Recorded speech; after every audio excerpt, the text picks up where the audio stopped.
I was folding laundry in my living room on a Wednesday afternoon when I heard the doorbell ring, and when I opened it, my son Kevin was standing there with my 6-year-old granddaughter Emma already halfway out of the car, and before I could even say hello, Kevin said, "Thanks for watching her, Mom. I've got meetings all afternoon. I'll pick her up around 6, and he was back in his car driving away before I could tell him I had my own plans that day, a doctor's appointment I'd scheduled 3 weeks ago that I'd reminded him about twice.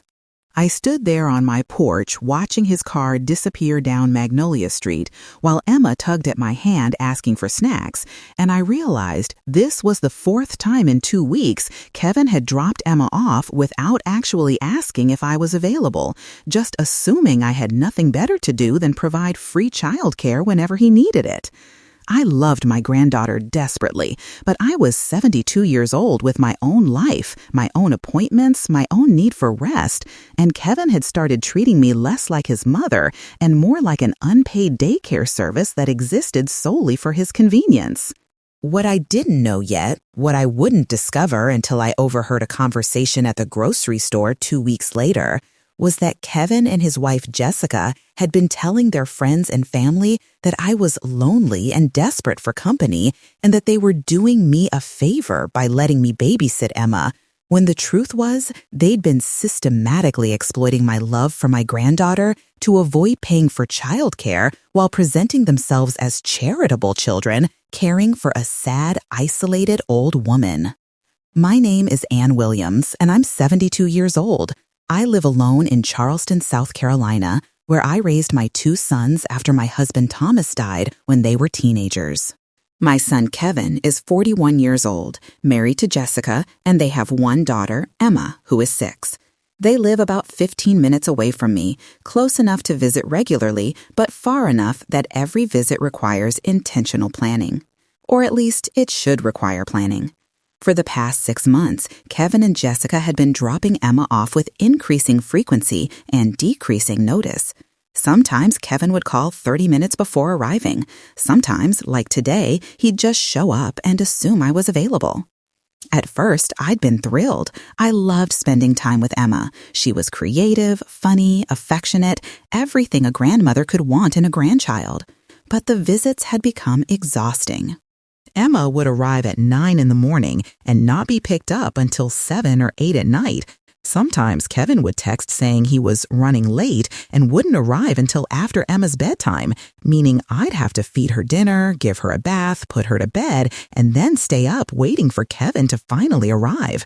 I'd tried setting boundaries. I'd told Kevin I needed more notice, that I couldn't always be available, that I had my own appointments and plans. Kevin would apologize, say he understood, promise to do better. Then the next week, he'd do the same thing again. If you've ever been taken for granted by your own children, treat it like a convenience rather than a person with your own needs and limitations, you know the particular hurt I felt. It's not that you don't want to help. It's that your help is expected rather than appreciated, demanded rather than requested. After missing my doctor's appointment that Wednesday because Kevin had trapped me into babysitting, I decided I needed to have a serious conversation with him. I called that evening after Emma had been picked up. "Kevin, we need to talk about the babysitting situation." "Is everything okay? Did Emma misbehave?" "Emma was wonderful. But Kevin, you dropped her off today without asking if I was available." "I had a doctor's appointment. I had to cancel." "Oh, sorry, Mom. I thought you mentioned you were free on Wednesdays." "I mentioned I'm usually free on Wednesday mornings, but I also told you, twice, that I had an appointment today at 2. "I must have forgotten. Look, I'll try to do better about checking with you first." "Kevin, it's not just about checking, it's about the frequency. I'm watching Emma 3 or 4 times a week, often for 10 or 12 hours at a time. I love her, but I'm 72. This is exhausting." "Mom, you're in great health. You're more active than people have your age, and I thought you enjoyed spending time with Emma." "I do enjoy it." "But Kevin, there's a difference between enjoying visits with my granddaughter and being used as full-time free childcare." There was a pause.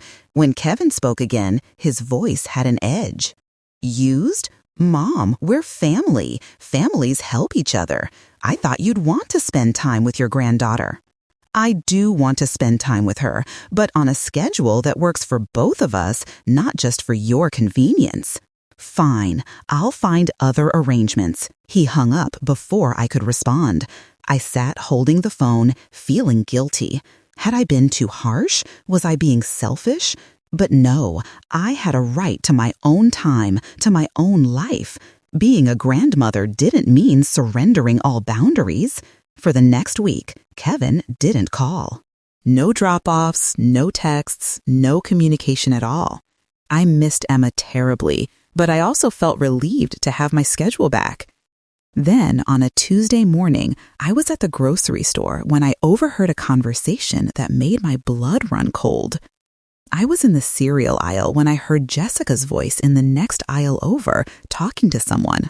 I know, it's so sad, Jessica was saying. Kevin's mother is just so lonely since her husband died. She has no life, no friends, just sits at home waiting for us to visit. That is sad, another woman's voice said. I didn't recognize her. We try to help by letting her babysit Emma as much as possible. She's literally begged us to bring Emma over more. She says spending time with her granddaughter is the only thing that gives her life meaning. I felt like I'd been slapped.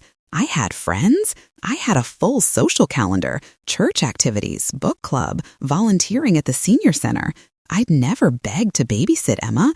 If anything, I'd been asking for less babysitting, not more.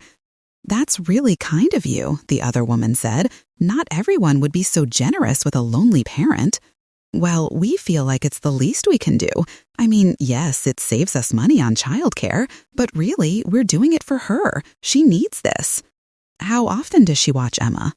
3 or 4 days a week, usually all day, sometimes overnight if we have plans. She insists, really.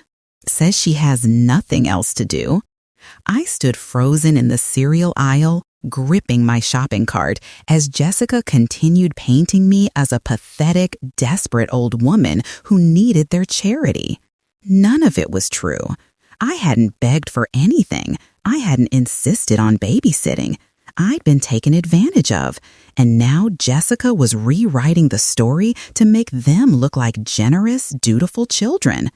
I needed to understand the full scope of this lie. So over the next week, I asked careful questions of people who knew Kevin and Jessica. I called Kevin's Aunt Linda, his father's sister. Linda, has Kevin mentioned anything to you about me babysitting Emma? Oh, yes, he said you're watching her several times a week. He said it's been such a blessing for you that you were struggling with loneliness and Emma gives you purpose. Kevin said I was struggling with loneliness? That's what he told me. He said after Thomas died, you kind of withdrew from life, and spending time with Emma has brought you back. I hadn't withdrawn from life. I'd grieved, yes, but I'd remained active, social, engaged. Kevin had fabricated a narrative of a sad, lonely mother to justify using me for free childcare. I called my friend Dorothy from church. Dorothy, has Jessica mentioned anything about me to you? She did, actually. She said you've been asking to watch Emma more and more, that you're desperate for company. She said she's worried about you being so isolated. Isolated? Dorothy, you and I have lunch twice a week. I'm at church every Sunday. I volunteer at the senior center every Monday. I'm not isolated. That's what I thought, but Jessica made it sound like you rarely leave the house except when Emma visits. The lies were extensive and consistent. Kevin and Jessica had told everyone, family, friends, people at their church, that I was a lonely, desperate old woman who needed the favor of babysitting to give my empty life meaning. Meanwhile, they were saving thousands of dollars in childcare costs and maintaining their social calendar by dumping Emma with me whenever convenient. I was furious, but I was also strategic. I needed to expose their lies in a way that couldn't be denied or dismissed. First, I documented everything. I created a calendar showing every time Kevin and Jessica had dropped Emma off, the dates, times, duration. I noted which visits had been requested versus which had been assumed. I documented the appointments and activities I'd missed or rescheduled because of last-minute babysitting demands. Over 6 months, I'd provided approximately 350 hours of childcare, the equivalent of 2 full-time months of work. At standard babysitting rates of $15 to $20 per hour, I'd provided about $5,000 to $7,000 worth of free childcare. Second, I gathered evidence of my actual social life. I collected church bulletins showing my volunteer work, calendar entries for book club and lunch dates, photos from social activities. I built a case proving I wasn't isolated or desperate. Third, I contacted everyone Kevin and Jessica had lied to: Linda, Dorothy, neighbors, people at their church. I asked what specifically Kevin and Jessica had said about me. I documented every false claim. Then I scheduled a family meeting. I told Kevin we needed to talk, me, him, Jessica, and my other son, Marcus, who lived in Atlanta. I said it was important and non-negotiable. Kevin tried to refuse. "Mom, we're really busy." "Make time, Kevin. This is happening Sunday afternoon at my house. If you're not there, I'll come to your house and we'll have this conversation in front of your neighbors." Something in my tone must have convinced him I was serious. Fine, Sunday at 3. Sunday arrived. Marcus flew in from Atlanta. Kevin and Jessica arrived looking annoyed and defensive. We gathered in my living room. I'd printed out documents, the calendar of babysitting hours, the list of lies they'd told, testimonies from people they'd lied to. "Kevin, Jessica, we need to talk about the babysitting situation and the lies you've been telling about me." Jessica's eyes narrowed. "Lies? I don't know what you're talking about. You've been telling people I'm lonely and desperate, that I've begged to babysit Emma, that spending time with her is the only thing that gives my empty life meaning." "We never said that," Kevin said quickly. I pulled out my documentation. "Here's a statement from your Aunt Linda. You told her I was struggling with loneliness and withdrew from life after Thomas died. Here's a statement from Dorothy at church. Jessica told her I rarely leave the house except when Emma visits. Here's a statement from your neighbor Tom. You told him I beg to babysit because I have no friends and nothing else to do." I laid out statement after statement, each one documenting their lies. Jessica's face went red. "Those are taken out of context." "What context makes it okay to tell people your 72-year-old mother is a lonely, pathetic woman with no life? What context justifies lying about me to make yourselves look charitable?" "Mom, you're being dramatic," Kevin said. "We just mentioned you enjoy babysitting."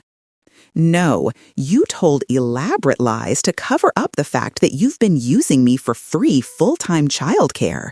Over the past 6 months, I've provided 350 hours of babysitting. That's worth $5,000 to $7,000. You've been getting that for free while telling people you're doing me a favor." Marcus, who'd been silent until now, spoke up. "Kevin, is this true?" "Have you been lying about Mama?" Kevin looked cornered. "We may have exaggerated how much Mom wanted to babysit, but we thought she enjoyed it." "I do enjoy spending time with Emma," I said. "But Kevin, you've been dropping her off without asking, assuming I'm always available, canceling my appointments, taking up all my time, and then telling people I begged for this. Do you understand how insulting that is? How dehumanizing?" "We needed help," Jessica said defensively. "Childcare is expensive. We thought family would step up." Asking for help is one thing. Demanding help while lying about it is another. You could have had an honest conversation with me about needing childcare support. Instead, you manipulated me with guilt and obligation, then lied to everyone to make yourselves look generous. "So what? You're just going to stop seeing Emma entirely?" Kevin said angrily. "You're going to punish your granddaughter because you're mad at us?" "Don't you dare," I said, my voice hard. "Don't you dare try to make this about me not wanting to see Emma. I love that child desperately, but I will not continue to be exploited. Here are my new terms." I pulled out a typed document, a formal schedule I'd created. "I will babysit Emma 1 day per week, on Saturdays from 10 a.m. to 4 p.m. You must confirm with me by Thursday if you need this service. I will also be available for occasional emergency babysitting with at least 24 hours notice when possible. Any other childcare needs are your responsibility to arrange through paid services. 1 day a week? Jessica looked outraged. We need more than that. Then hire a babysitter. Pay for childcare like everyone else. I'm not a free daycare service.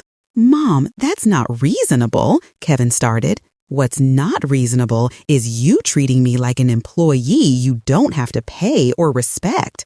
What's not reasonable is lying about me to justify exploiting me. These are my boundaries. Accept them or find other childcare. And if we don't accept them, Jessica challenged, then you don't get any babysitting from me. And I'll make sure everyone who heard your lies knows the truth, that you fabricated stories about a lonely, desperate grandmother to cover up the fact that you were using her for thousands of dollars in free childcare. Marcus spoke up again. Kevin, you should accept these terms. What you and Jessica did was wrong. Mama has a right to set boundaries. Kevin and Jessica looked at each other. Finally, Kevin nodded stiffly. Fine. Saturdays, 10 to 4. With confirmation by Thursday, I reminded him. Yes, with confirmation by Thursday. They left shortly after, Jessica barely speaking to me, but I felt lighter than I had in months. I'd set boundaries, I'd exposed their lies, I'd taken back control of my life. Over the following weeks, Kevin and Jessica complied with the new schedule, barely. They confirmed Saturday babysitting by Thursday each week, dropped Emma off at exactly 10 a.m., and picked her up at exactly 4 p.m. No late pickups, no last-minute requests, no assumptions. But they were cold. Conversations were brief and formal. I could tell they were angry with me for limiting their access to free childcare. I also started reaching out to everyone Kevin and Jessica had lied to, setting the record straight. I invited Linda to lunch. I want you to know the truth about my life. I'm not lonely. I'm not desperate. I have a full social calendar, good friends, meaningful activities. Kevin and Jessica lied about me to justify using me for free childcare. Linda was appalled. Anne, I'm so sorry. I believed them completely. I should have known better. I see your Facebook posts. I know you're active. I had similar conversations with Dorothy, with Tom, with people at Kevin and Jessica's church. Each time, I presented the truth calmly, with evidence, without attacking Kevin and Jessica directly. I just want you to know the real story, I'd say. What Kevin and Jessica described isn't my life. I'm not a sad old woman who needs their charity. I'm a person with boundaries who is being exploited.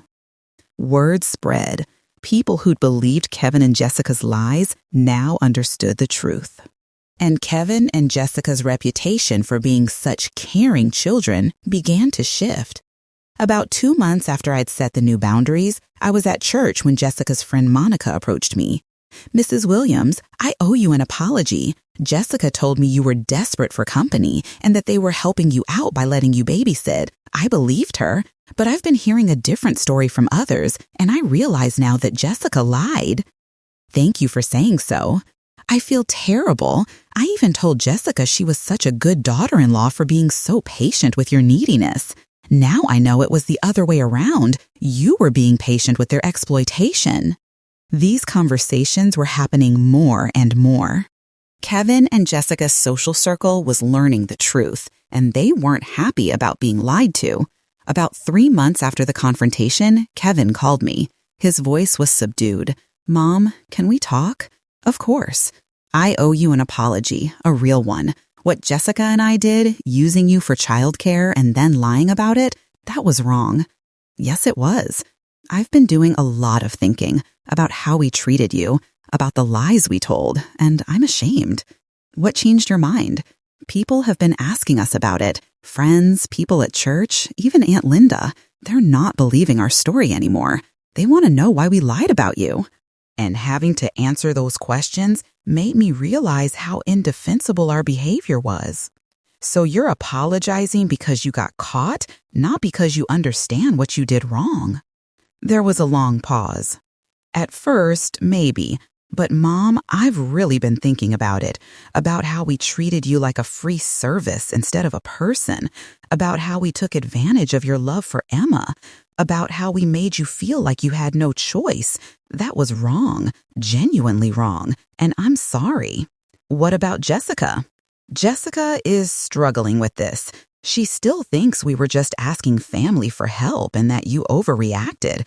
But I think she's wrong. I think we crossed a line. You did cross a line, Kevin, multiple lines.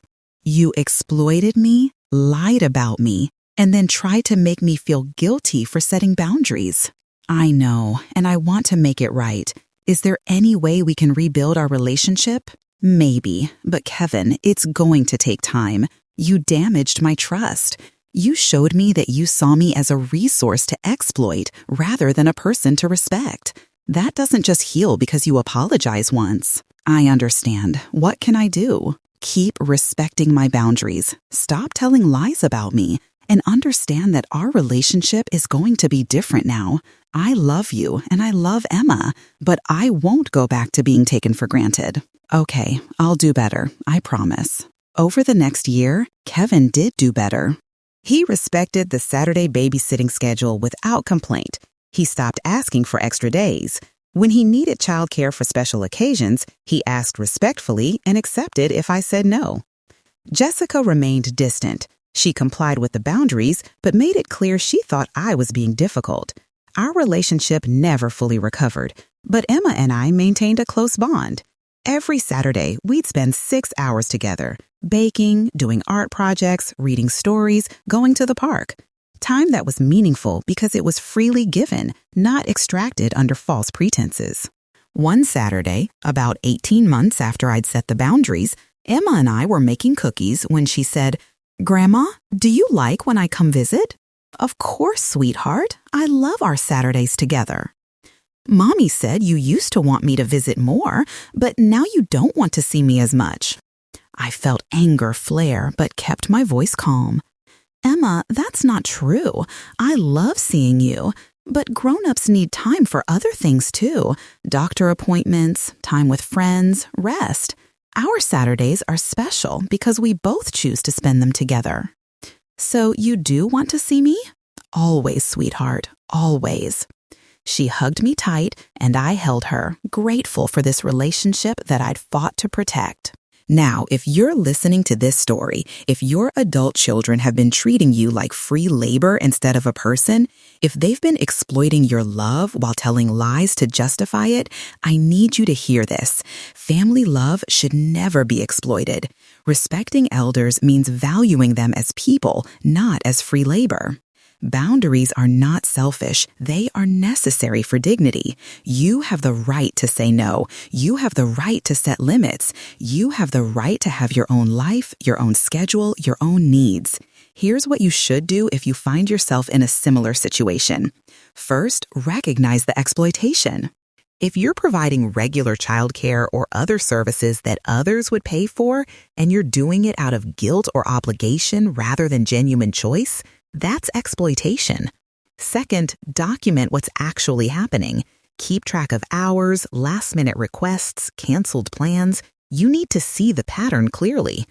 Third, set clear boundaries. Decide what you're willing to do and what you're not. Create a schedule that works for you, not just for them. Fourth, expose any lies that have been told. If your children have been misrepresenting your situation to others, set the record straight. Don't let false narratives stand. Fifth, enforce your boundaries. If your children refuse to respect your limits, reduce or eliminate the service you've been providing. You're not being cruel. You're insisting on being treated with dignity. And sixth, accept that relationships may change. Your children may be angry that they've lost free labor. They may try to guilt you or paint you as selfish. Stand firm anyway. Will it be hard? Yes. Will you sometimes doubt yourself? Absolutely. Will you worry about your relationship with your grandchildren? Of course. But you can't pour from an empty cup.